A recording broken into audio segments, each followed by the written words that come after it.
mean, look, you don't, there's no sugarcoating it, right? We're experiencing changing workplace and environment dynamics. And this next slide was super amusing, right? This was recent trends by generation as far as what people are doing online, right? So boomers are cooking, awesome. Gen X's are going to be super healthy.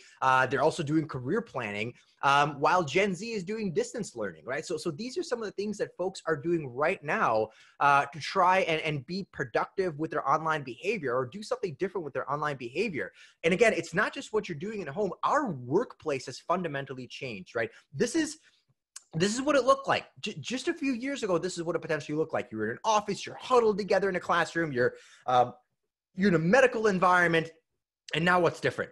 I mean, how many of you guys are in your pajamas? Watch everybody's hand goes up. You don't have to tell me if you're in your pajamas. It's totally cool. But like this is your new normal. I hate using that phrase, but this is what you might be experiencing right now. You might be on a couch with your tie on, but PJs on the bottom. You're working from your bed. You're working from your kitchen. But this is sort of like the new reality for a lot of people, and it's maybe not necessarily going to change. And across the entire industry, across the entire board, finding good help is difficult, okay? And this is the findings that we received from the AFCOM State of the Data Center report. We learned very quickly that getting good help is going to require a change in thinking in how we train, how we recruit, how we how we actually motivate these people to do better. And again, from the latest AFCOM State of the Data Center report, we found that the vast majority of people are struggling. More than 77% reported difficulties recruiting at least some type of personnel, right? Facility techs, engineers, operators. The respondents said that we believe that recruiting Gen Z and millennials is going to be different. Very different because of their value system. We found that organizations across the board are anticipating increased investments in training and hiring or data center personnel. And there's a variety of factors that actually impact this.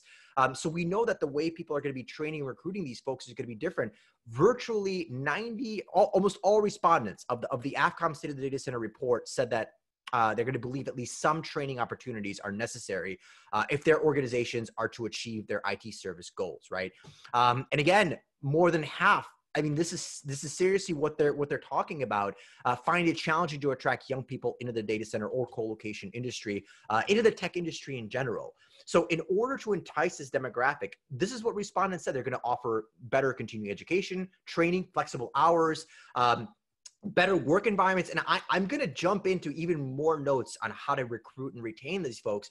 But you got to understand, in the industry, whether you're working with people, whether you're working with young people, especially young people, throw out your biases. Don't think about how do I want to be managed? This is where empathy really kicks in. And remember I talked about this a little bit earlier.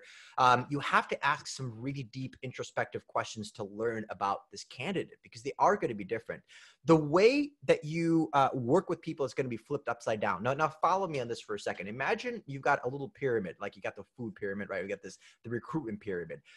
In the past, a lot of times traditional recruiters would hire based off of three very core elements: experience, aptitude, and attitude, right? The experience you have in the organization or in the industry, followed by your aptitude to the job, your ability to keep working and keep learning, and then your attitude, right? How happy you are, how excited you are, and those are really the most important things. And in reality, we didn't get always the best candidates, right? And this is absolutely the case with young people, especially when it comes to experience, because they might not have as much.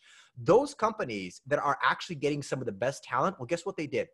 They flipped it upside down. Right? They said, well, hang on a second. Aptitude, attitude, and then experience are actually what's most important to me, because I'm going to talk to a young person and I'm going to see, well, what is your willingness to learn? What is your attitude towards the industry and the company? Are you excited? Are you willing to learn? Are you moldable towards my organization? And these organizations, the smart ones, they'll say, you know what? I'll mold the experience. I'll create the experience towards what I need in my company to be truly successful. And that's special. That forces you to be a little bit uncomfortable and think about these candidates differently, right? So we've gone from saying, I don't care if you can learn.